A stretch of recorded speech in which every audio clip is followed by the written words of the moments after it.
That's what it's all about. All about. So, today, before I even start, I was going to play my old disclaimer, but it was kind of dated. But I'm going to put up the image I created some time ago that I think it's important, very important, to show you today.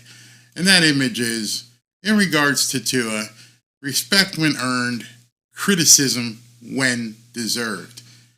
Now, I say that while at the same time telling you I'm not putting much blame on Tua Tagovailoa. Nope, not going to do it. Not that I've changed in terms of my opinion, but what we saw yesterday, nope, not going to do it. You know why?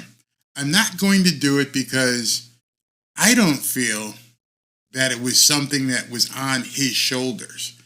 What I feel is, and what you saw, is basically what most of us have seen for the better half of a year. That is who Tua is. He didn't perform better or perform worse than the quarterback I have been talking about for over a year.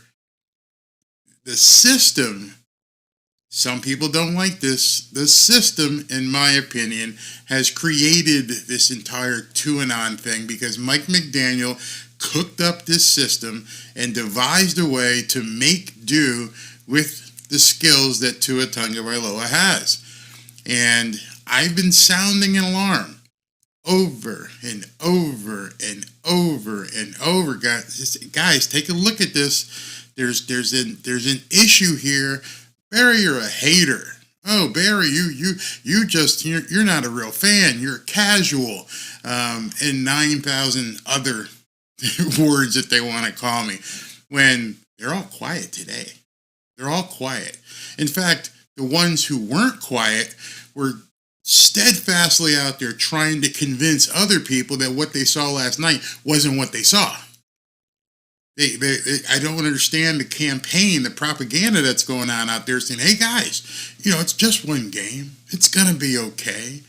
And it's like this weird delusion that gets passed on from one two-and-on guy to a two-and-on lady, and it's over and over and over again, where it was so bad yesterday that many of the media decided not to pounce. I was going to make a whole bunch of videos, and I was going to include Stephen A. and Colin Cowherd and Nick Wright and, a bunch of guys. But then I saw the guys from Pardon the Interruption, which, by the way, if you don't watch it, Pardon the Interruption might be the best show on ESPN. I'm telling you, it might be. These guys are classy professionals, and Mike Wilbon and I forget the other guy's name, Tony Kornheiser, are very good and measured in their approach. And I watched them tonight, and I said they basically just encapsulated everything I would have said.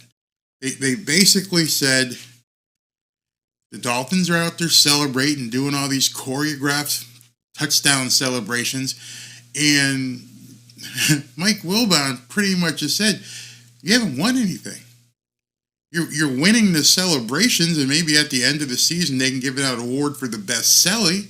They get fans to vote for it, but maybe the amount of time you're spending on devising these choreographed celebrations might be better spent trying to get ready for games. Just saying. And I've said it over and over. You've heard it. People call it a narrative that they haven't beat a good team. And I didn't say that. I said they were playing people who didn't have the personnel. They didn't have the personnel to execute. I said, what would happen when the Dolphins met a team that could execute against this scheme? That's the delineating factor. Not whether or not it's a one-loss record you're playing against. It's, do they have the personnel to execute against the Miami Dolphins? So what did you see last night? Hold on a second. Here's my chair again. What did you guys see? You guys probably saw a team that you may be thinking to yourself, oh, they got really lucky. They got really lucky. They came back and, they beat the Dolphins at the very end. When to me, that's just the opposite. if you watched the game from a 30,000-foot perspective, watched it as an analyst, not as a blood-oathing fan, but watched the game as an analyst, things started showing to you. And that the thing that most showed to me, and it was something Colin Cowherd said way back a long time ago. He said, this team is Gucci. It's a speedboat. It's a Ferrari. When it gets broken, it's going to get broken badly. And you saw a team punch the Miami Dolphins square in the face. So much so, they then spotted the Miami Dolphins 14 points. Hey, here, you can have these 14 points. Actually, it was more than that because it was also the pick six to a defensive tackle. So they spotted Miami Dolphins points. And then came back, as you all saw, and punched them in the face over and over. None so much more exemplified than the run that Will Levis had when he went right at Jalen Ramsey. And Jalen Ramsey saw a quarterback coming for him. He probably thought the guy was going to slide like the quarterback he practices with every single day. And Will Levis basically broke him. Oh, I mean, there's a picture. I wish I had got it. There's a picture with Jalen Ramsey basically bent in half with Will Levis coming at him. That, to me, is getting punched in your face. Just directly punched in your face. I mean, as I went through it, I'm like, I'm not going to blame Tua. I am not going to blame Tua whatsoever. I'm going to blame Chris Grier. I'm going to blame Mike McDaniel. He got out coached. Chris Grier, as you know, we all heard this. Where is this? I've got it. People are saying, well, we're down an offensive lineman. Well, we knew way back in April, this team didn't have an offensive line. We knew they didn't have the depth. But what did Chris Grier say? Oh, yeah. I think you guys are probably more worried than we are. I bet you right now, today, Chris Grier is worried as hell. He is worried, what the hell did we do? We are going to have to scramble in week 15 to go find some guy on a waiver wire to come in and help. Because in case you don't know, I'll be the one to tell you, Connor Williams tore his ACL. He's out for the year. Done. Kaputski, gone. And so who knows what's going to happen with Teron Armstead? You can't count on him. Who knows when Robert Hunt's going to come back? You're saying it's week to week. So you're going to be limping into the meat of the schedule. You're going to be limping into the Jets, massive defensive line, the Cowboys, the Ravens, the Bills, and as of today, you don't know who the starting offensive line is going to be. 15 weeks into the NFL season, and as of today, we don't know who the starting offensive line is going to be. Is that Tua's fault? Absolutely not. Does it scare Tua? It should. It should absolutely scare Tua because I'm not sure who I'm going to be playing behind. And put all that together, you've got a short week. You played on Monday, you got to play on Sunday. You lose a day of practice. Maybe they'll move film study, but now you got to get ready for the Jets to come down to come down to Miami, and at this point they're licking their chops.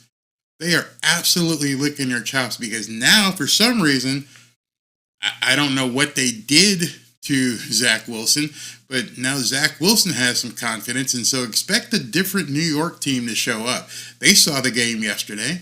Robert Saleh saw that game yesterday. He downloaded the film, and now there's a body of work. You got Kansas City. You have Buffalo. You have the Philadelphia Eagles, and now you have the Tennessee Titan film, and now you've got enough body of work if you have the personnel, and I think that the Jets, from a defensive perspective, is one of those teams who most assuredly has the personnel to shut down this offense. Now let's take that a step further. Tyreek, I'm probably the only one who rang the bell on this one, and I told you. I said Tua relies specifically on Tyreek. 44 to 46% of the offense goes to one player. And you saw when Tyreek was off the field, the difference when Tyreek was on the field, even when he was limping. when he went into the locker room and they probably gave him a shot of tea. Those of you guys who don't know what tea is they're not supposed to. It's not outlawed. They refrain against it. They say you don't use it. But I'm sure he went in there and got a shot of Teradol. Go look up Teradol. It's been widely known in the NFL. It is a huge pain suppressor that basically numbs you to the point where you feel like you're feeling good. But then that shit wears off. And when that wears off, the swelling comes and everything else comes. So when Tyreek said it was adrenaline, no, bro. We know it wasn't adrenaline. They took you in the locker room. They gave you a shot of tea. They gave Ty some tea. And when Ty got that tea, he came out and tried to go in the second half. And now we're told today that he's day to day. If he's day to day, that means he's going to go through rehab, massage, everything he possibly can to get ready for Sunday. But can you imagine if Tyreek Hill isn't able to go on Sunday? I can. I know exactly what's going to happen. They're going to try and feature Jalen Waddle as much as possible. But even then, I don't know how many of you guys have had a very acute sprained ankle. I remember when I sprained one of my ankles, doctor told me it would almost have been better if you just kind of had a small fracture. We could have done something with that. There's really not a whole lot you can do with a severe sprain. I mean, we saw Trevor Lawrence. He had a high ankle sprain. He came back, but Trevor Lawrence doesn't run a 4-2 and play wide receiver for the Miami Dolphins. We saw Patrick Mahomes come back. Was it the Super Bowl where he played with a high ankle sprain? But again, Patrick Mahomes doesn't run a 4-2, rely completely on that speed to further this offense, and doesn't play wide receiver. So a 4-2 can become a 4-4, 4-5 very quickly, depending on how he can push off on that ankle. You go from exceptional to massive cheetah talent to kind of an overweight lion. You may lose a couple steps if that ankle isn't 100%. Tyreek's still faster than most people, so what's he going to lose? Maybe drop him down to a 4-4. He's still going to be blazing if he can push off and if he doesn't get another hit on that ankle. If for some reason, if somebody it's a nightmare scenario. The entire thing is a nightmare scenario. And for some reason, today the cheerleaders were out there saying, hey, it's only one game. Don't worry about it. Before I take a few comments, let me ask you if you guys know the definition of the word systemic.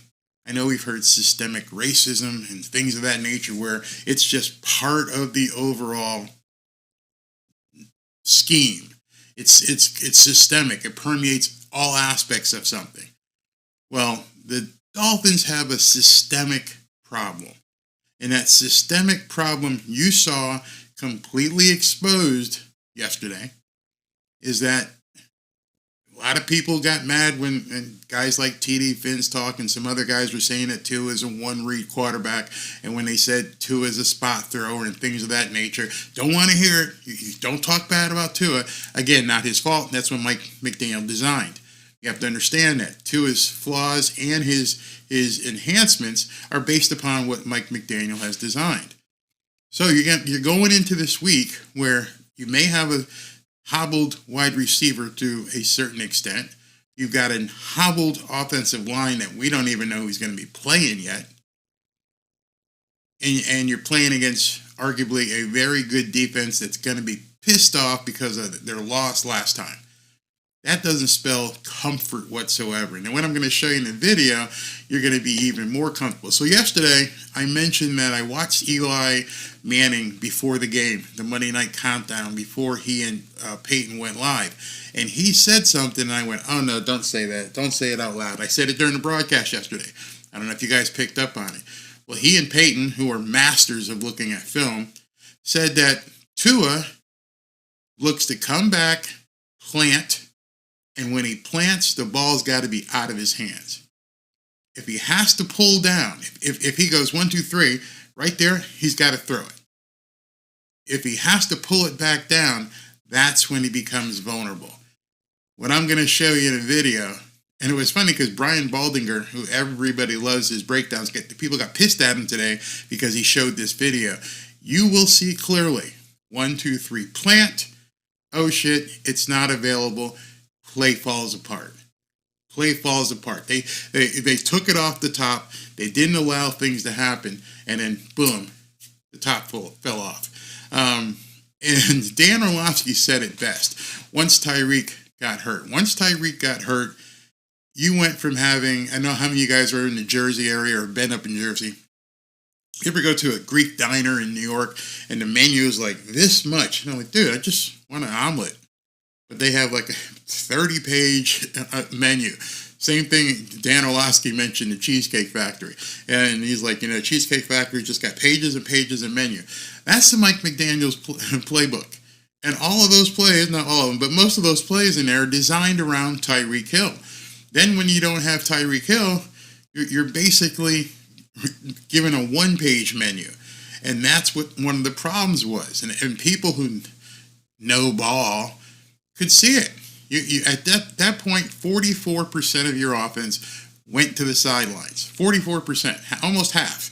Almost half of what you do just walked over to the sidelines. Now what do? Now you've got to try something else. And then when you try something else and you don't have an offensive line that can block, and you're basically leading, passes to people where you're throwing them into, as Tom Brady said, to get them hurt. This is something that is systemic. The offense was built for a specific group of players to run a specific scheme, and when that hits speed bumps or potholes, it just comes down. Did I expect the Titans to do that? No. I mean, in fact, you can look at the broadcast yesterday. I specifically said, hey, I think the Dolphins are winning this by 10 to 14 points. I didn't expect that it would happen with the Titans. I expected it would probably happen next week with the Jets and then onward. I'm looking to the Jets, Cowboys, Ravens, and Bills as being extremely problematic. A lot will have to change. I mean, if nothing else, just think about it from the other side of the ball. Forget Tua. Don't talk about Tua right now. Here's what I want you to concentrate. I want you to concentrate on the Jets' defensive line. I want you to concentrate on Micah Parsons.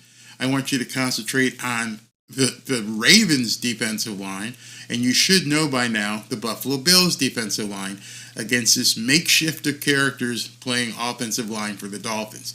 If that doesn't give you a nightmare, I don't know what. I'm telling you, that's what I was looking for. I didn't know because I knew that the Titans' number one guy, he was hurt as well. How did you know that? Did you know that the Titans' number one guy, defensive tackle or defensive end, was out and they still got 5 sacks? Still got 5 sacks. This chair sinking. Am I sinking? Yeah, I don't care. So anyway, let me take some comments, and I'd love to hear what some of you guys have to say.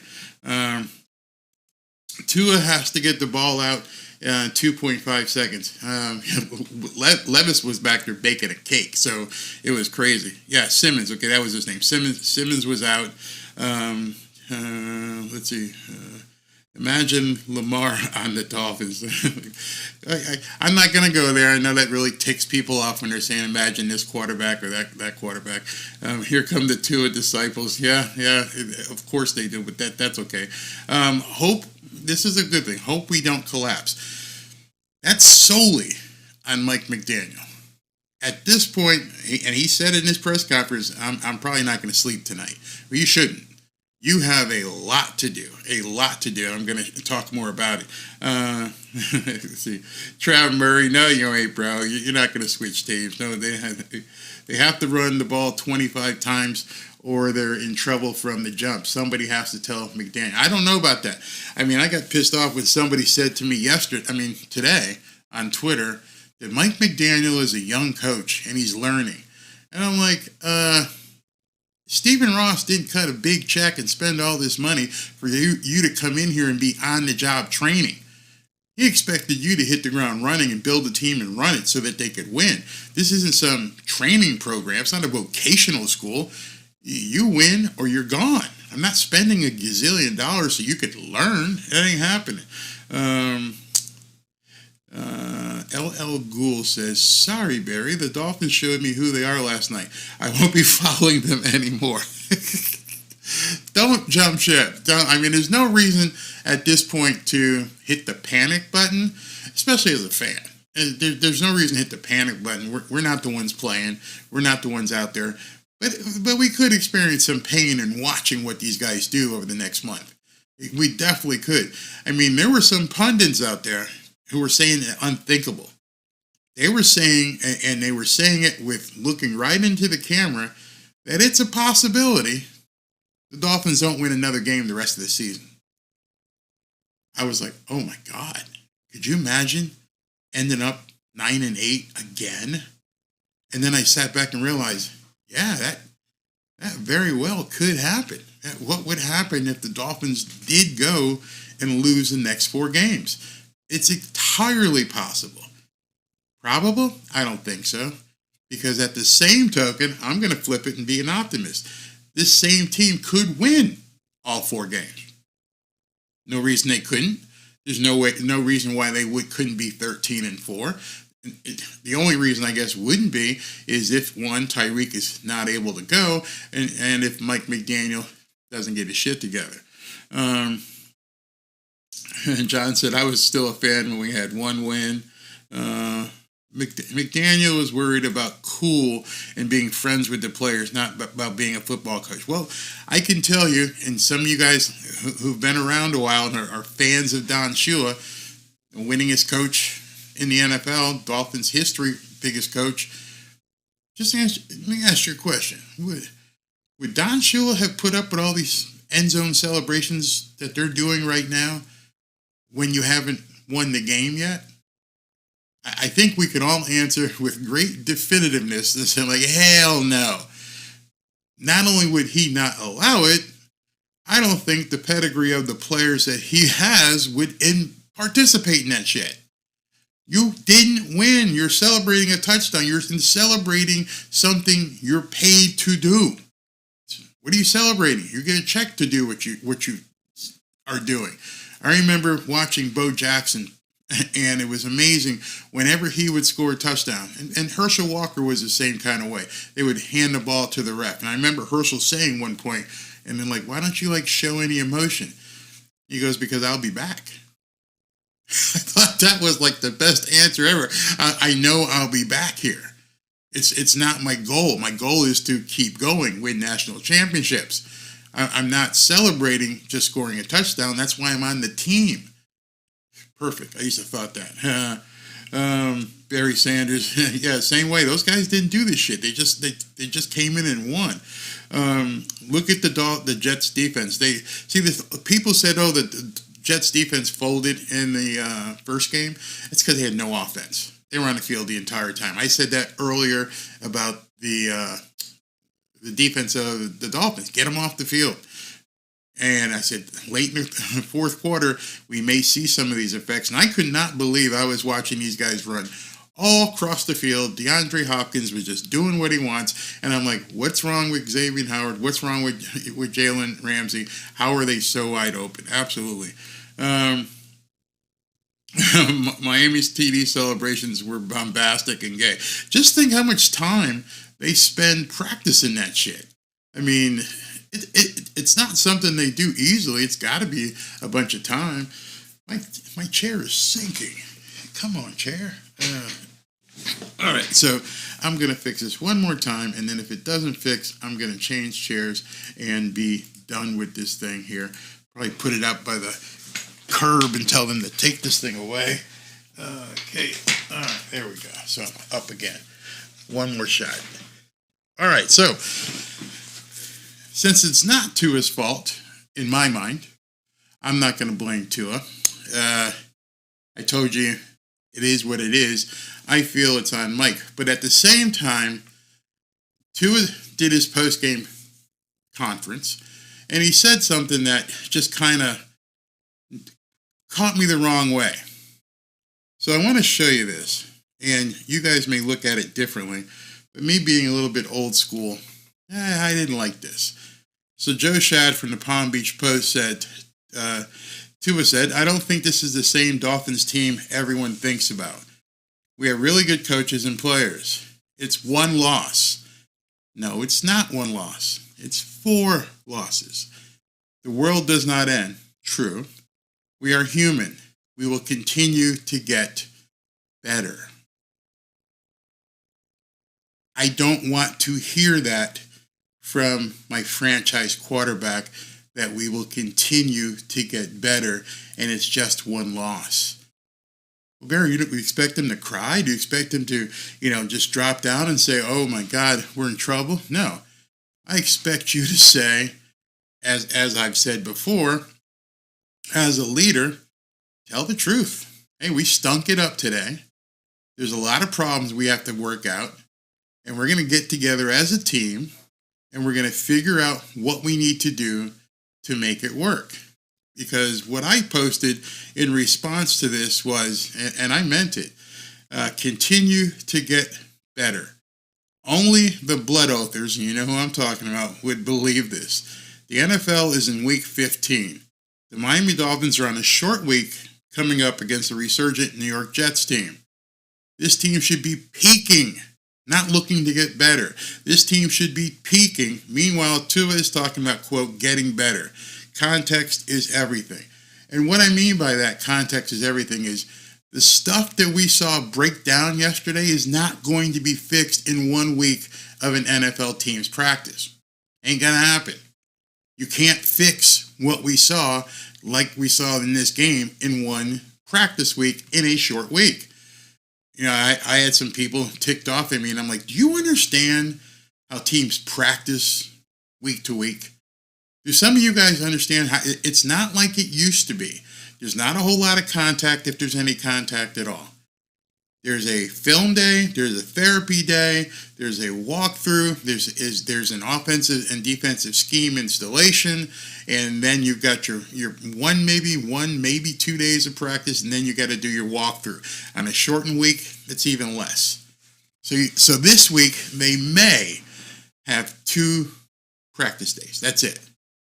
And those practice days are not going to be based upon what happened in the Titans game.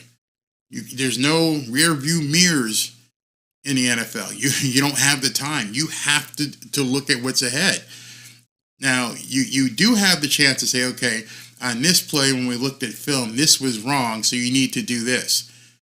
But that's not going to help you to get better.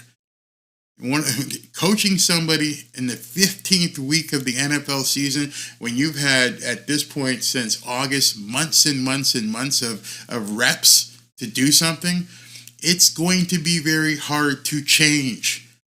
If you have spent the entire season throwing 44% of the yards that you get to Tyreek Hill, it is going to be almost impossible to say, hey, okay, we're going to stop that. We're going to go after Jalen Waddle, and we're going to do this and this. Repetition makes you better. Repetition is how you continue to improve. You can lift weights during the week, and you can and gain more on your bench press every single couple days if you're working out the correct way. You can do those kind of things. You cannot simulate what the Jets and the other teams are going to do in a specific situation. You hope to think that Mike McDaniel comes up with a scheme and says, okay, if you see this, it probably means that. And if you see this and you see that, then you need to do this. But Tua doesn't seem to audible a whole lot, which is why you see some of these passes that just seem like they're fluttering. It's because he had a read, he thought it was something, and then they say afterwards it's a miscommunication. So when you see stuff like this and it says, we will continue to get better. Nah, man, this is pretty much it. You are, in terms of skill level, 15 weeks into the season, you are where you're going to be. Now it's just a matter of scheme. Now it's just a matter of how can Mike McDaniel put you in a better situation. If Mike can't put you in a better situation and you can't figure out what the defense is doing against you, or Tyreek's not hurt. I mean, Tyreek's hurt. There's too many variables. Tell me, and again, reporters never ask, Tua, what do you got to get better at? What do you mean? Well, you just said we need to get better. What do you need to get better at? Nobody ever asked that question. Because if you answer that question, then you're telling somebody what you're not good at. And if you tell someone, this is what I'm going to try and improve on, then they're listening. And so you're basically in this mix where it's very hard to, quote, get better. You are a professional quarterback. You are a professional running back. Outside of your health, your skill set is pretty much where it's going to be the rest of the season. There's not much of a change. Tyreek's not going to get faster than 4.2. Tua is not going to have his arm get stronger. Christian Wilkins may get stronger on his bench press, but his technique is pretty much where it is. You have to understand that. So when I see somebody say something like, we will continue to get better, no, that's not what we want to hear. I want to know what you're going to do to avoid 5 sacks. I can't really answer that because, yes, you can. I understand a lot of people are going to say it's on the offensive line. I'm going to show you it's not just the offensive line. Because if you say it's just the offensive line, what you are essentially saying, this is really important. If you think it's just the offensive line, then you are saying that Tua didn't have the time to throw the ball away. Think about that. 5 sacks.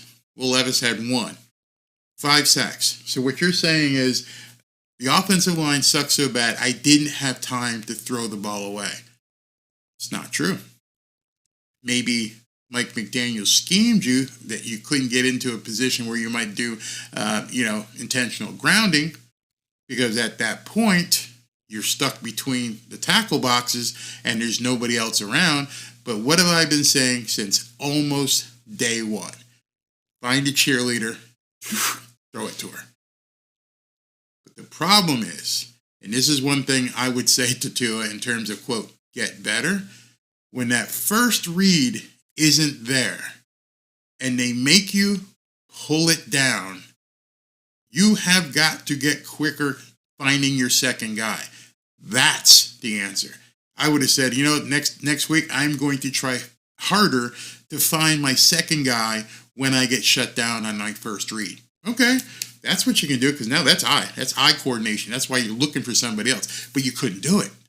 Why couldn't you do it? Because we're 15 weeks in and Mike McDaniel keeps calling these plays where I'm supposed to look for Tyreek. Okay. That's what I'm saying. So, if the Titans can figure out that easily, then we must be more predictable than we think we are. Dude, I've been saying that for weeks. I've been saying that, I'm still shrinking. I've been saying that for weeks, that the Dolphins are too predictable. When I put out the video and I did the stat and I said, and I showed you, I didn't just say it, I showed you that the entire offense is 44% dependent upon one guy, then of course you're predictable. Everybody knows, oh boy, here comes Tyreek in motion. He's going to run this route out here, and Tua's going to throw it to him. But those guys don't have the personnel to stop him. So, throws a 50-yard touchdown, what was it?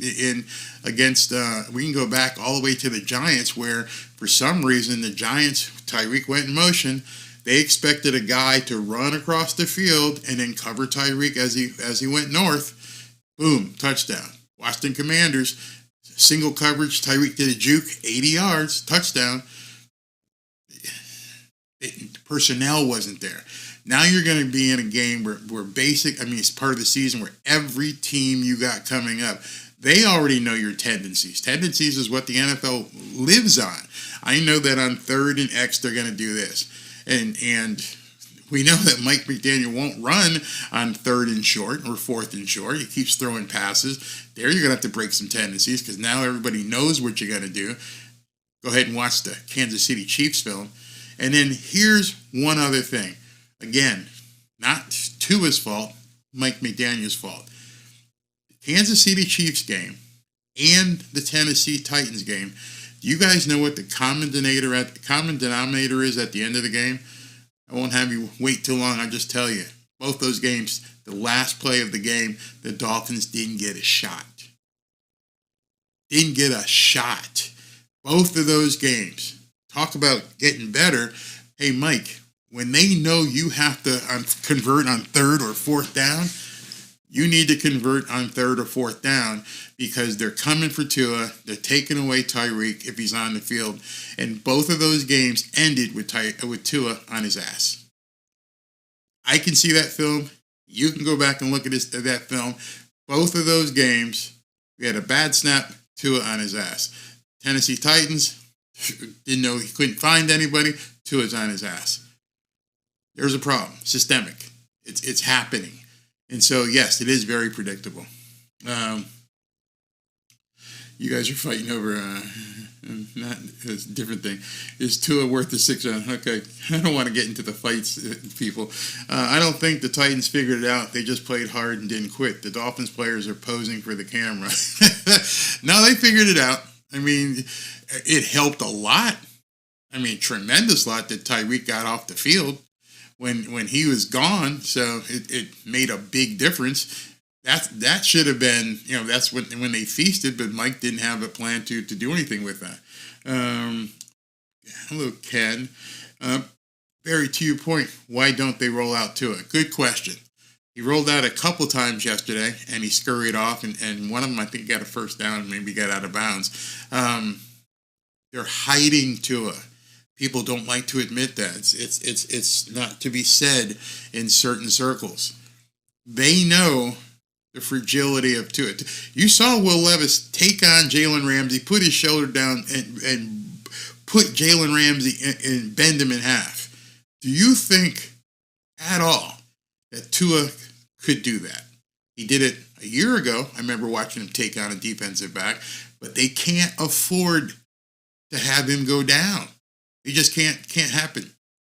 Tennessee Titans 4-8, but their quarterback room has Will Levis, Ryan Tannehill, I guess if he's healthy, and then you got Malik Willis.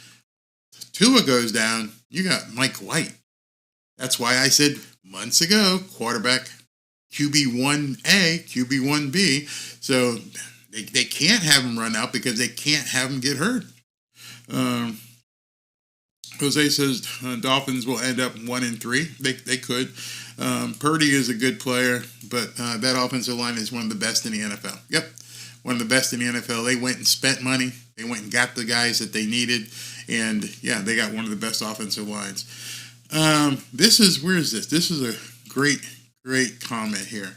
Barry, we need aggressive tight end play. They will help in blocking and a pass option. Look at Kittle with the 49ers. Another Chris Greer issue. You got rid of Mike Gesicki because you said he didn't block, and you didn't get anybody else that could. I'm going to show you a film here in a little bit where you're going to see the tight ends basically just get abused. So there's, again, systemic problems. They're not being fixed. Chase Claypool whiffed on a block. Julian Hill whiffed on a block. This is systemic stuff. It's continues, and it doesn't get addressed. And now it's basically too late. You have to hope that Durham Smythe and some of these guys can get blocks. Absolutely not. Shula would have benched him. You're damn right he would. Dolphins fan 81.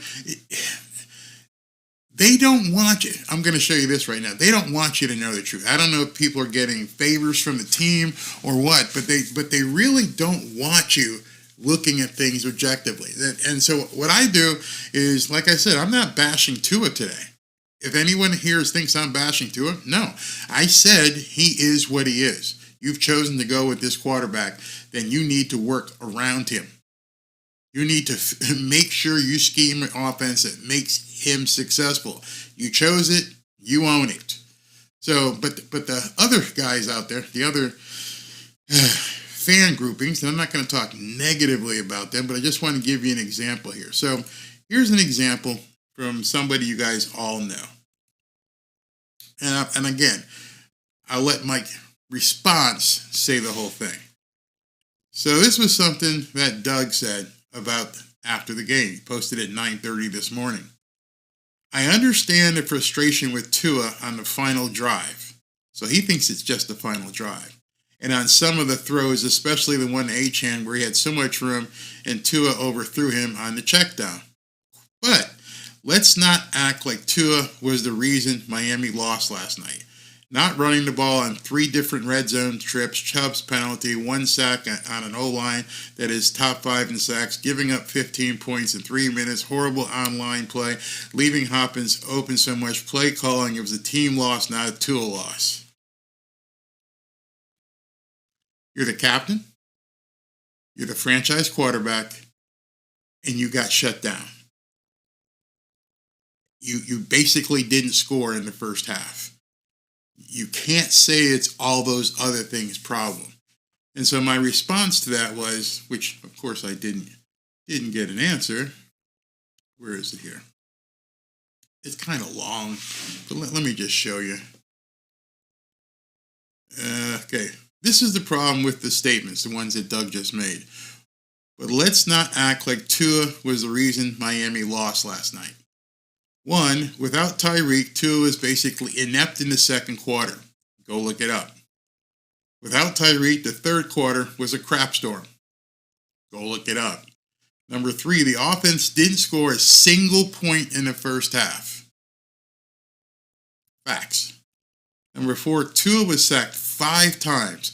While the offensive line has injured guys, you have to get rid of the ball.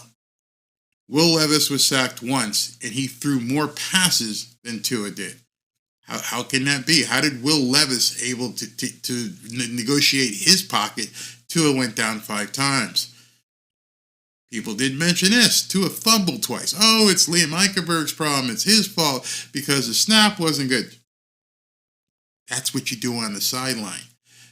I used to be a center. I know when a different guy would come in, or if I was the new guy coming in, you spend a good amount of time on the field practicing your snaps. Or, I'll come back to that, or, hey, Mike, you've got a makeshift line. Are you giving Tua reps with the potential centers for the game, or are they first getting their hands under somebody's butt when they got to go in and play because Connor got hurt? There's no preparation. There's no reps with other centers. It's not a hard job. As much as I'd love to say being a center is a hard job in terms of executing the snap, it's not a hard job. It's a hard job in terms of making calls and understanding that kind of stuff. But the snap is pretty simple. You take the ball, you stick it between your legs, and you make sure you get it up your butt so that the quarterback can pull it out. Some quarterbacks like a certain ball a certain way. You have to learn that. Some quarterbacks want it with laces up. Some quarterbacks want it leather. Tua is a left-handed quarterback. I don't know which side he wants it, but he'll let you know that. May want it on a little bit of an angle. Whatever Tua says, you have to deliver the ball the way he wants to. How do you do that? You practice, practice, practice. Tua said you get better. So you're 15 weeks into the season. 15 weeks into the season. This isn't the first time Liam's been at center. And you think that's Liam Eichenberg's fault because he fumbled the snap? Okay. Systemic. And then I put here, just as in the Kansas City game, the game ends with the ball in Tua's hands. True. In both games, the Miami Dolphins had a shot to do something, and both games ended up with Tua on his butt. Both those games. All the above is 100% true and undeniable. Blaming this and blaming that is deflection and pure homerism. Pure. Is Tua the sole reason the Dolphins lost? Of course not. Of course not. I would not ever say that. Was the offense exposed yet again? Yep. Undeniable. Without Tyreek Hill on the field, the Miami Dolphins look like an average team at best. I've never been frustrated with Tua. He is what he is. My frustration all season long has been with people like some of these guys on YouTube, glossing things over and ignoring the flaws. It does wonders for your viewage. You get good numbers because you're always making sure you're keeping the Tua nuts happy. If you keep them happy, they'll keep saying, oh, I love your stuff. You got the best stuff in the world. Oh, the other guys, there's a hater. Yeah, it's easy. It's easy to manufacture these people, and that's why some people in the media do what they do, and some people in the media do what they mean, what they feel. The blood authors don't ever want the flaws discussed. But when it's glaringly obvious, I'm not sure how some people can be taken seriously when they don't address these obvious flaws. There's somewhat of a chance that this team doesn't win another game. Have people thought about that? I mentioned that earlier. A lot. A lot has to change in the next 30 days, or we could be looking at an unmitigated disaster. Fact. Some of the nuts don't like to hear facts. I saw just a plethora of people today talking about, oh, here come the haters. Oh, they're going to be talking shit, and they're going to be talking about this and talking about. How about talking about football? How about taking your vitriol and talk about football? What you're seeing is football, and some people just don't want you to ever say anything about it. 1,000. I haven't seen you in a while. O-line needs to hold to 3 to 4 seconds longer. Coaches need to have a plan B if A is covered. So I'm going to show you that specifically here in the next couple of minutes. But that whole 2.25, 2.3 second release, Tua has the fastest release in the entire league. That's because he has to. He has to. It's timing. 1, 2, 3, plant, throw. 1, 2, 3, plant, throw. 1, 2, 3, pull it down, problem. Captain Swole, Tua practicing to fall better this offseason is backfiring on him. Yeah, he's falling better, but he's always on the ground in critical moments. I would even venture to say it looks sometimes like he's trying to find the soft spot on the ground. He's not trying to get out of harm's way. And, we don't want him extending plays, but because that's who Tua is. We don't want him extending plays because he could get drilled. I'm telling you right now, I saw a video. I'll probably post it tomorrow. I saw a video about Micah Parsons, and I watched it. It was Baldy as well, and he broke down some of Micah Parsons' plays, and it was terrifying. With this offensive line, where we don't even know who's going to be starting against the Cowboys. We have no idea. We have no idea who's going to be starting against the Cowboys. And in a couple of weeks, you got to go up against Micah Parsons. That's going to should keep Tua up at night. And it should basically make him want to take no-dose or something, or the opposite of no-dose, some sort of sleeping pill, if Tyreek can't play. Titans coach Mike Vrabel he was a linebacker. He knows what he's talking about.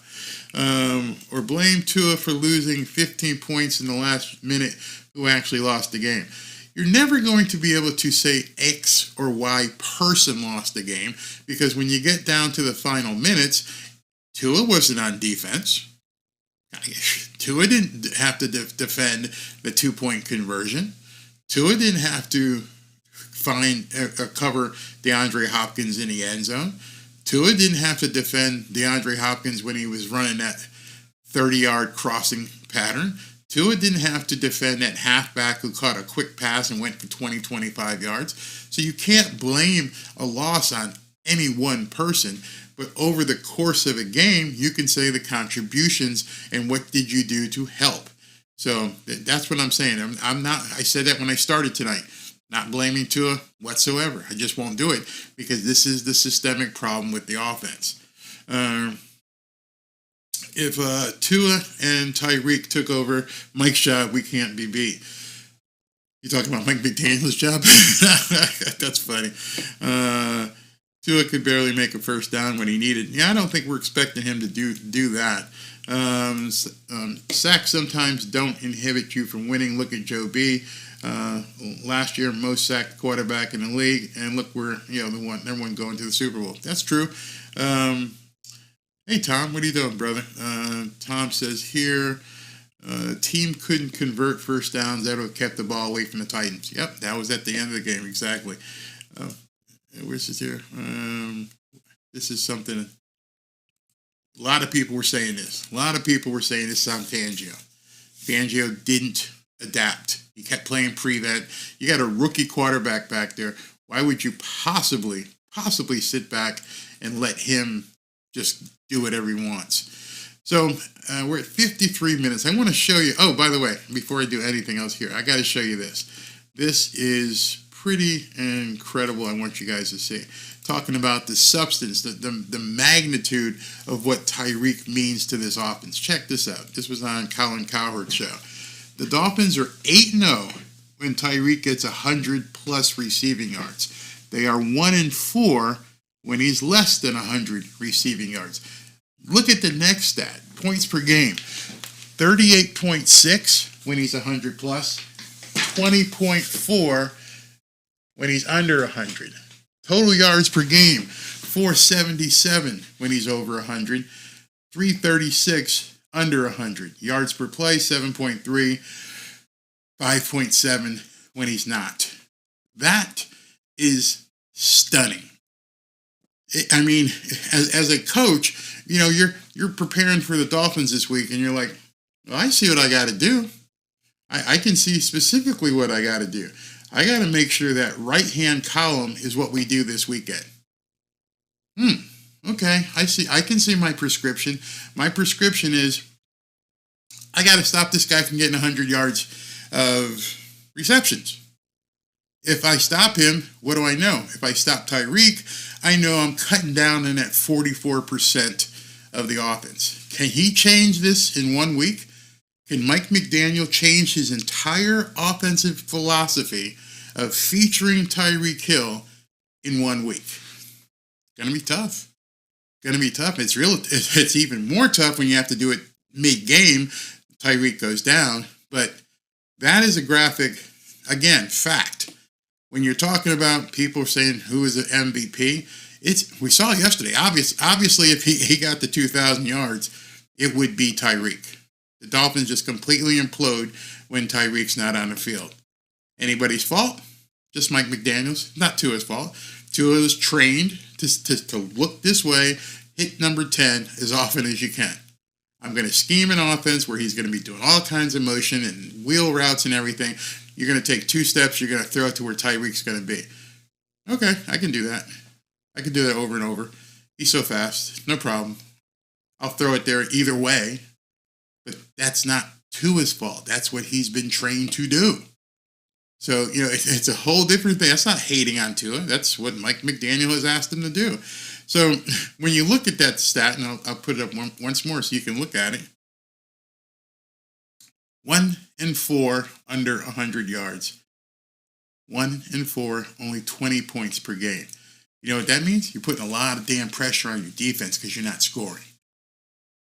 People have been so focused on this 2,000-yard thing, which I think has been insane to be focused on this 2,000 yards.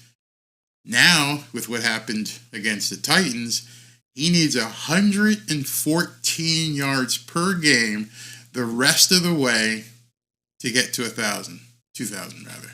114 per game. Understanding that in the games where they've lost, Tyreek's only averaged a little bit under 80 yards per game. You're a coach. You're a coach. I come in, you know, I'm the analyst. I'm the statistician. You're getting ready to watch film. I go, hey, coach, I found this. Here's the idea. If we stop Tyreek from going off, you win. It's that simple. You don't need much of a game plan. When you can bring in that stat and say, you can win this week if you can stop number 10.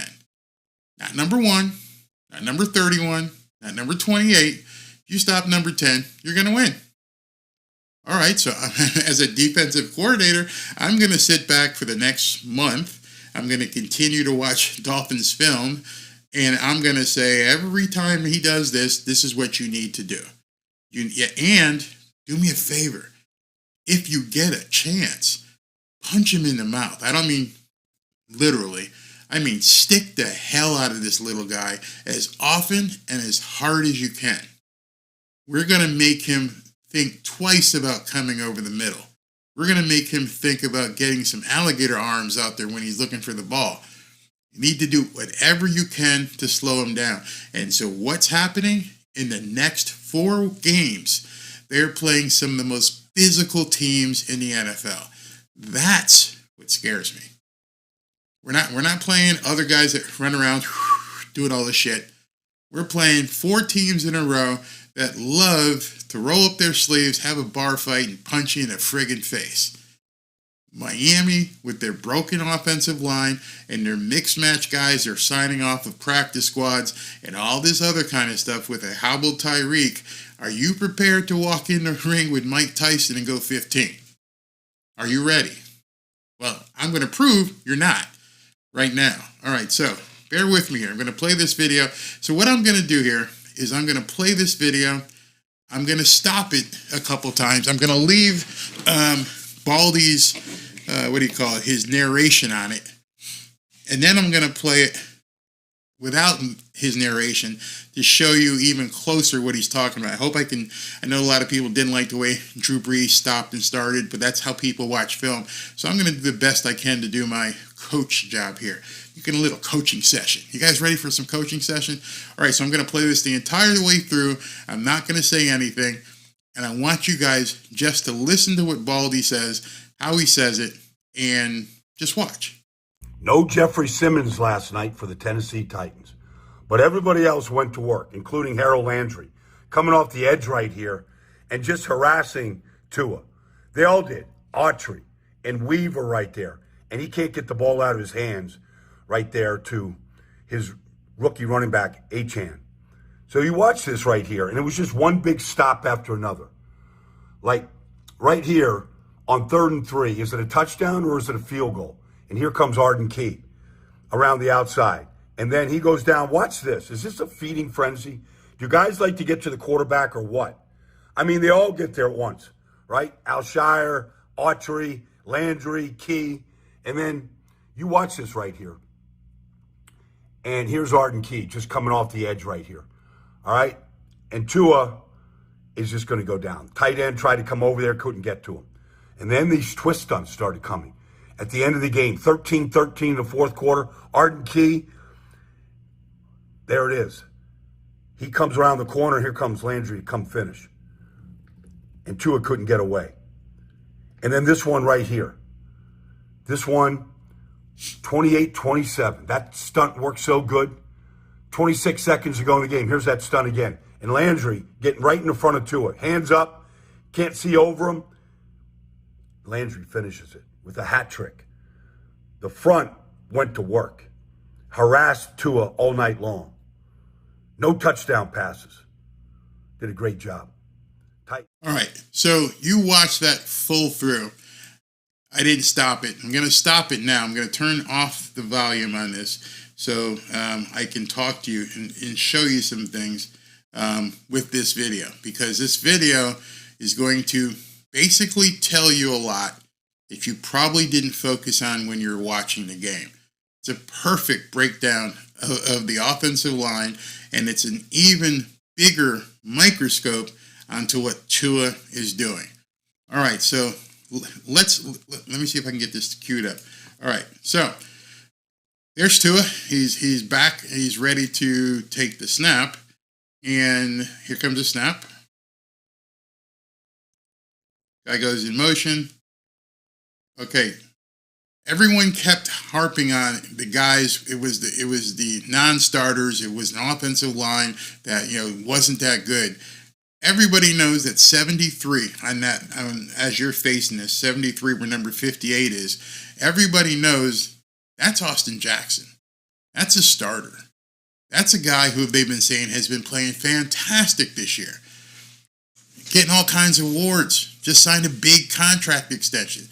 So he's a good guy. He's one of our top offensive linemen. He's not a scrub. Watch what happens here. Guy comes in. He ducks in. He's underneath Austin Jackson right now. But what you probably didn't see, and what I want to show you quicker, hold on, because what this offensive line has been trained to do, watch Tua first. Let's watch Tua first. Guy goes in motion. There's a snap. Boom. Tua has taken his two-step drop, his normal 2.25 seconds. He's ready right now to get rid of the ball. That's what Mike McDaniel has said, 2.25 seconds. That's what Eli Manning has said. That's what Peyton Manning has said. That's what Drew Brees has said. Right now, this play, whoever he's looking at, probably going to be Tyreek over there, he needs to have this ball. His next movement needs to be get rid of it. Watch what happens. He didn't get rid of it. Pulled it down. That ball's down now. And now it's too late. Whatever the coverage was on that play, it caused Tua not to be able to basically fire in 2.25 seconds. The offensive line has been trained. Hey, just hold him out for 2.5 seconds. Tua's going to get rid of the ball. It's not going to be there, so you're going to be fine.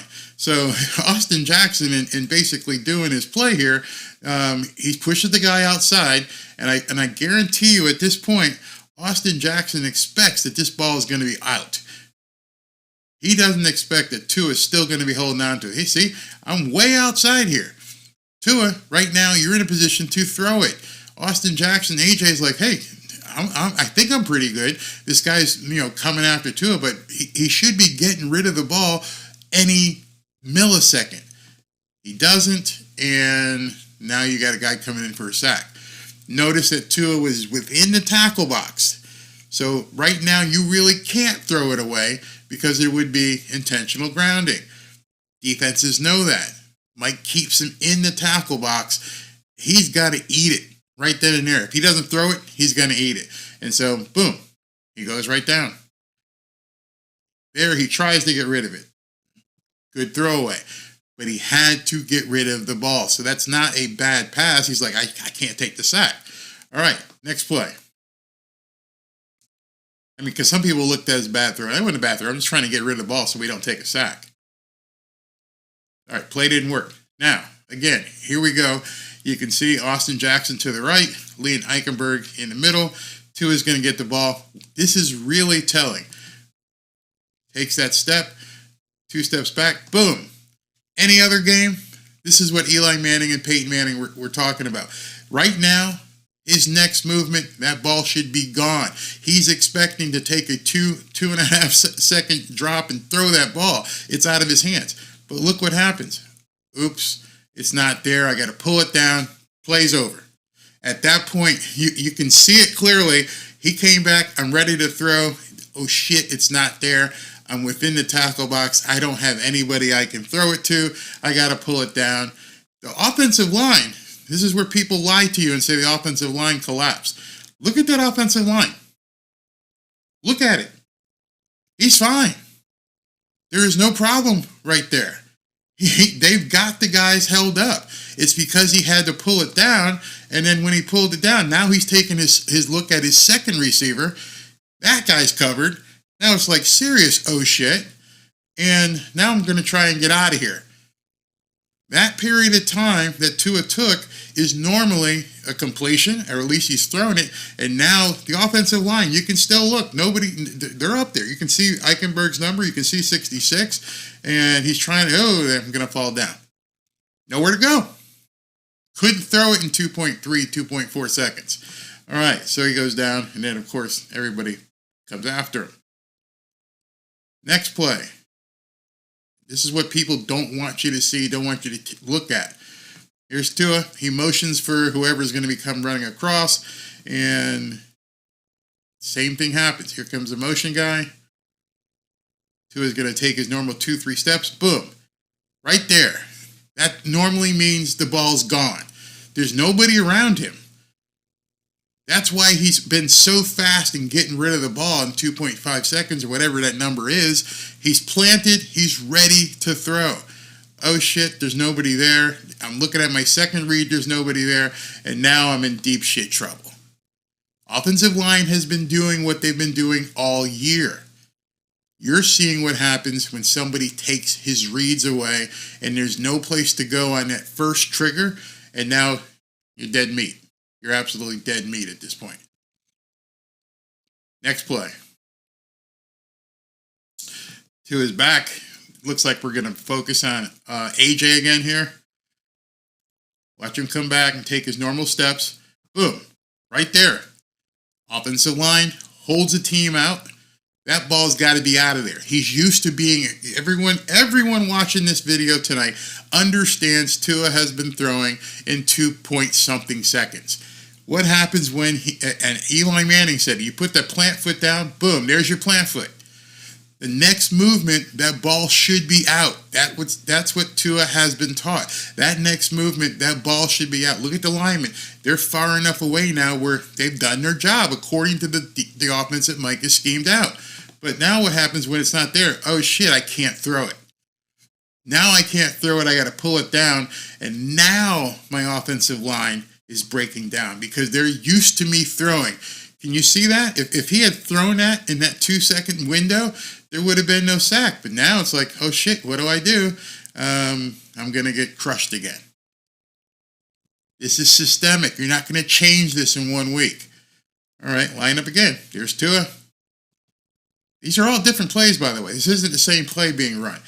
But watch. He's going to take his stance. Comes back. 1, 2. Right there, that ball should be gone. That's what they've been doing all year long. 2-step drop, fire it out. Offensive line, again, everyone's lying to you when they say the offensive line is causing problems. They're not. This is what they were trained to do. Hey, I just need you to hold these guys off for a couple of seconds and nobody will ever touch Tua. But when Tua has to, boom, he's looking for his second guy, his feet are moving, and he has to pull it down. Done. Now things start getting hairy. Right now, there's still nobody near him, and the guy right in front of him is going to eat him up.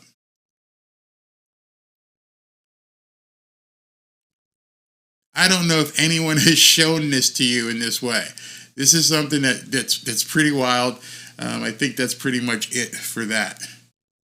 And they just put Tua on his butt. So if anyone is telling you that the offensive line crapped out, no, the offensive line crapped out in April. Mike McDaniel sat down and said, I got an idea, Butch Berry, the offensive line coach. I'm going to have Tua throw this ball every single play in under 2.5 seconds. We're going to design it. He's 2.5 seconds. That's all they got to do.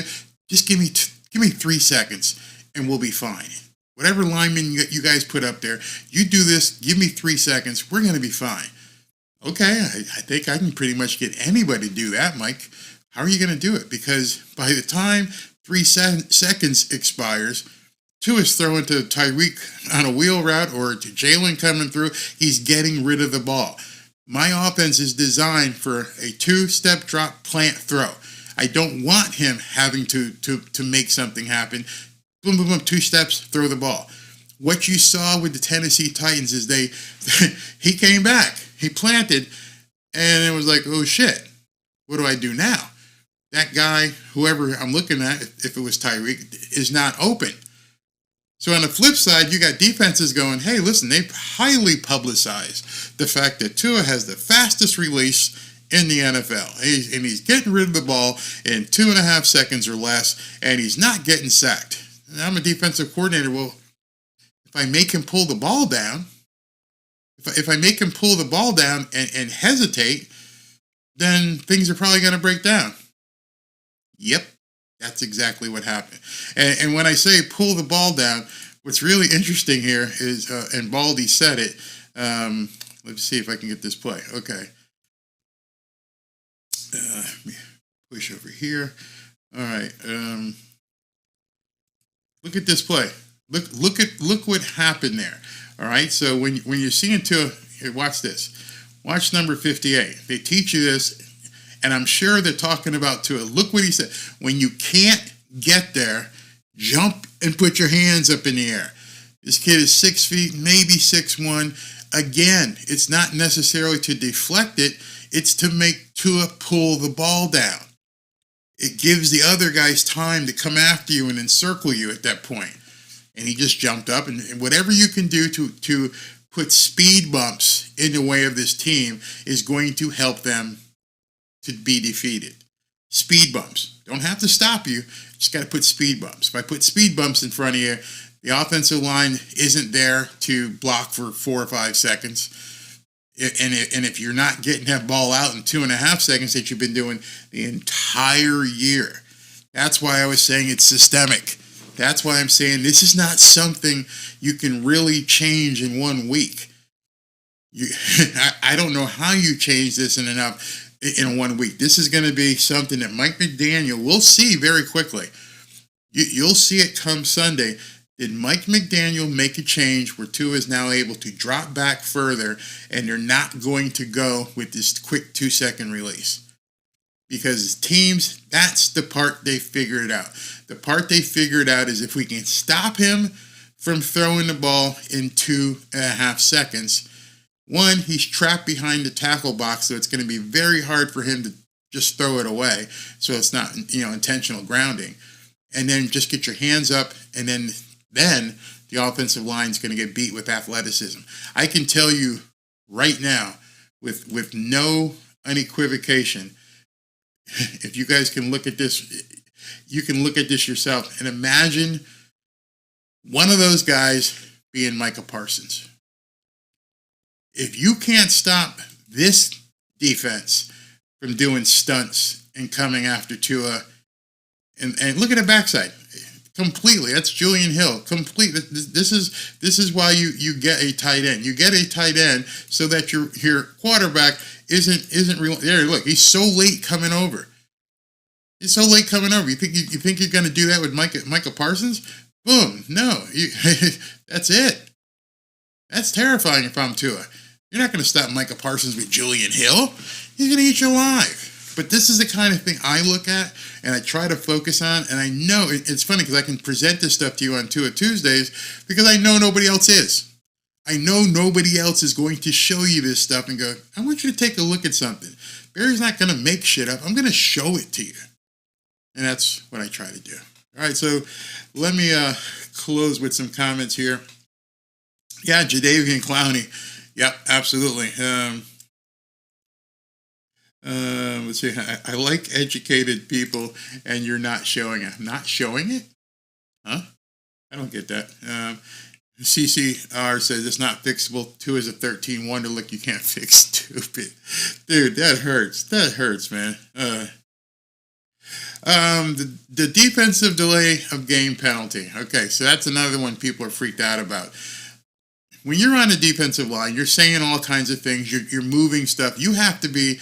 You can't. What's the word? Entice the offensive line to move. You can't flinch. Make somebody flinch because at that point they have the opportunity to react. Did they do it? We'd have to pull that film. But what they're saying, and so they call that a delay of game. They can't say flinching. You got 2 for flinching, but basically that's what it is. Somebody moved one way or another, and it caused the team to jump. So they should change the name of that from delay of game to 2 for flinching and do it that way. Oh, here's a Tua guy says you can show all the trash cans. You still stupid. Hi, Tyshawn. Thank you very much. At least you have an objective mind. That's the different things. Compare the film when Flores was coach. Why? He's not here anymore. It's not happening. So why would you go back? Brian, thank you very much. Let's see, 100 anti. I'm trying to be right on it. As you can see in some of these comments, people don't want to hear it. They're blood oathers, breathing through their mouth. They just don't want to see it. They don't want to. I don't really care. F the haters. Tua is a one-read quarterback. Again, I don't put it on Tua. I know TD talks about it and says he's a one-read quarterback. This is a one-read system. Again, he is what he is. Mike McDaniel has devised a system around Tua that he thinks will work the best, and he's telling Tua, you got 2.5 seconds, get the ball out, get it out as fast as you can, and hit this 4.2 cheetah out there. That's what you got to do. Sorry, Tua is not that guy. Oh yeah, no one's really talking about that. Vic's defense gave up 14 points in 3 minutes. Nope, can't say Tua lost that. He wasn't covering anybody. Wasn't on him. So you're absolutely right. 16 seconds in that video was clearly a missed block. Even the best get sacked. Should have ran it more, burned the clock. Their new quarterback played pretty well too. Yeah, Will Levis played very well. I am seeing the same play out of Tua that I saw year 2 or last year. I'm not sure. And by the looks of it, it will watch on rewind. Yeah, you can just keep writing. There's no saying football offense wins games, defense wins championships, and that should scare some people based upon what you saw yesterday. I don't know why. I know David Long, maybe without Jalen Phillips, he felt he couldn't blitz as much, but he let a rookie quarterback. I said it during the broadcast. They're going to stop Derrick Henry, and they're going to force Will Levis to beat them. Okay, he did. Yeah, that probably was the game plan going in. Understand, once a game plan is put out there, it's kind of tough to change it because you spent all week installing it, and it takes a special kind of team to basically adjust that much at halftime. And then you've got Mike Vrabel on the other side, who's a defensive guy himself, who probably said this is what they're going to do. So there. Larry, absolutely. Thank you very much for doing that. Do me a favor. Come on, show some love and click that like button. He's still the same quarterback in my eyes. They just hide his flaws better now. And that's true. They hide his flaws better now, but they hide them for people who don't know where to look. And they hide them to accentuate the things he can do well, good accuracy. And they work if you don't have the personnel to shut it down. That is the concern I've had all season. When people's like, Barry, aren't you happy with it's 8-3? I'm like, nah. I can see who they're beating. Nah. I see what's coming down the road, and when I see what's coming down the road, I'm like, oh man, this isn't looking good, because I can see what's coming. Everyone's out glad handing and high fiving. Woohoo! We're 8-3. We're doing this. We beat a team by 50. By the way, that team that the Dolphins beat by 50 seems to have their shit together right now, and I'm praying to God that the Dolphins don't have to meet the Denver Broncos in a wild card or something. That would be terrifying. You guys need, if you're praying, people, hope that Denver doesn't get in and have to play the Miami Dolphins. I'm just telling you. I'll just leave it at that. These new fans here, and some of these people, they've never played, so they don't know what to look at. And when you show this kind of video on screen and you can show exactly what's happening, usually what happens is what's happening in some of the comments here. They don't want to see it. I don't want to see it, and I don't even understand what you're talking about.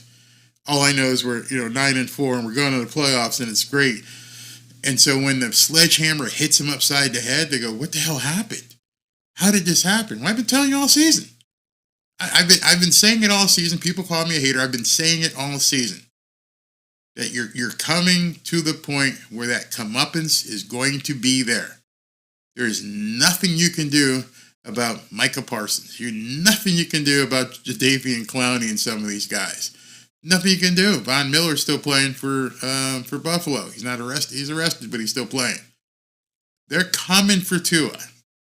And unless Mike McDaniel can get that 2.5 second thing working again, it's systemic. That's what I'm trying to tell you. When Tua said, "How we'll work to get better," how?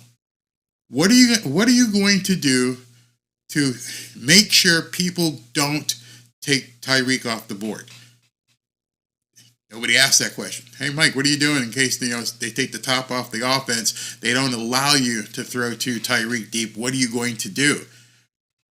I haven't heard it yet. Haven't heard it.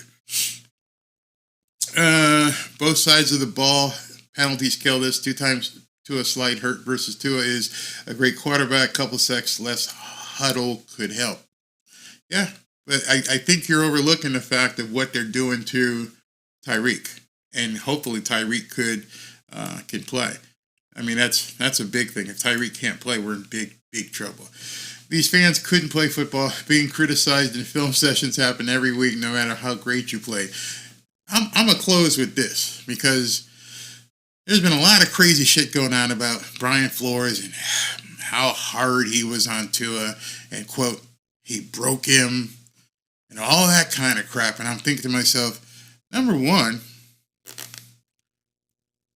how? You're a professional athlete. Do you know how many times I've been screamed at? Do you know how many times I get shitty comments? Nobody can break you unless you allow yourself to be broken. Nobody can defeat you inside unless you're defeatable. I don't care what people say in the comments. They haven't shut me up for a year. It's futile. You're not going to break me. So you're telling me that Brian Flores took a national champion, that pedigree coming from Alabama, which, by the way, we won't even get into what Nick Saban probably said to Tua. You understand it. Nick Saban is successful, and I guarantee you he didn't give him a 700 play tape and say, here, Tua, you don't suck. What? You're feeling like you're not confident? What? Go grab a clipboard, dude. It just doesn't happen. I know fans think it does. Oh, he's really made him feel good. He's made him feel so good. Dude, it's stunning.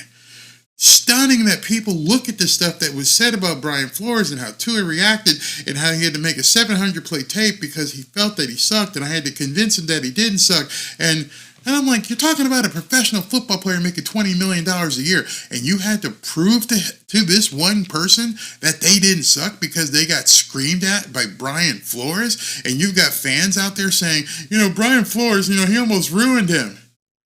I'm telling you right now, there is not a guy out there who's pulled down a helmet and strapped it up who's ever been in a position where you think that being yelled at by a quarterback, by a coach, telling you stink is something that's beyond the pale.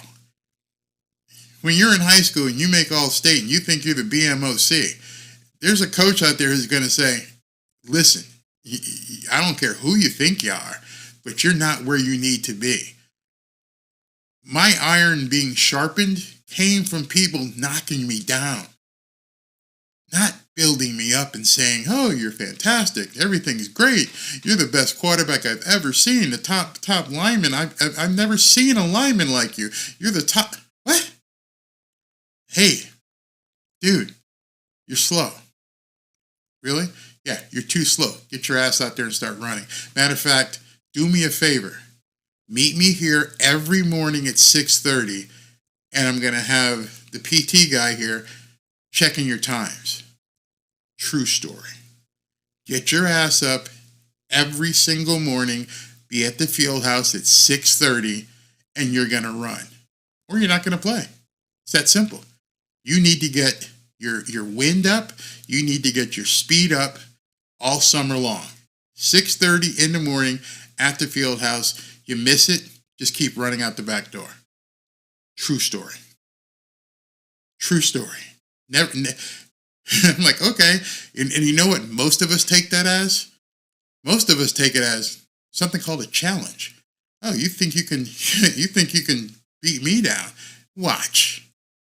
Now, if I wasn't there, I don't know what Brian Flores said to him, but I almost threw up in my mouth watching people talk about how Brian Flores almost broke him. So I'm going to close with this one statement. Brian Flores was a coach of the Dolphins, probably had a 100-man roster talking about practice squad, coached in Pittsburgh, coached in New England, coaches at Minnesota. If it was something that bad, would there not be other players in volume saying, hey man, this guy's a complete dick. This guy, all he wants to do is just destroy your personality. So the only person in the NFL, or used to be in the NFL, that Brian Flores broke was Tua Tagovailoa. If you believe that, you'll believe all the other shit they say online. I do not believe, again, I'm not saying this is on Tua. I think it's bullshit.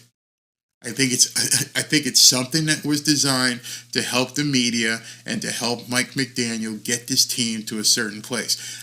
I know how Nick Saban coaches. He did not come into the league thinking that he wasn't the pedigree, that he wasn't the champion. He friggin' beat out Jalen Hurts and they had to send Jalen Hurts out to Oklahoma. I don't need convincing. I got a ring. I play for Alabama. I played with some of the best athletes in the country, and we won. I came onto this field and beat Georgia in the last 2 minutes. You're telling me I'm sucking? F you. That's what Tua probably said. So I just can't believe it. I will not put that on Tua. Nope, ain't going to happen. There is no possible way in my mind, unless he says it directly into a camera. I felt broken. I know he said in that one interview, he goes, I had to go home and question myself. Do I suck? I just don't get it. I just know what he's been through in that pedigree. Flores didn't break him. His surgery slowed him. He just needed blockers. Dude, if you don't like what we're saying, why do you even come in here? That's crazy. MEPS station for physical to enter Marines in Sacramento. Marine LT asked me if I was ready. I replied yes. He told me to drop and do 50 push-ups. I got down in the lobby floor and gave him 50 push-ups. There you go, bro. There you go. Let's see what else we got here. Funny, Watson and Tua Herbert are both out for the season.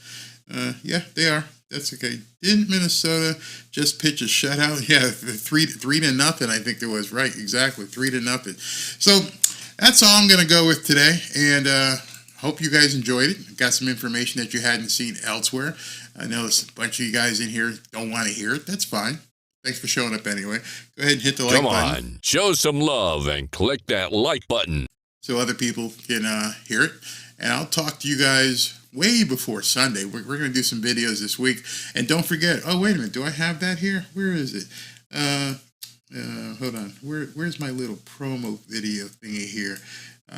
Yeah, don't forget about this. Before you see this video, I just wanted to let you know something that's going to be happening. I'm starting a new sports news show that's going to go live every single weekday night at 7 p.m.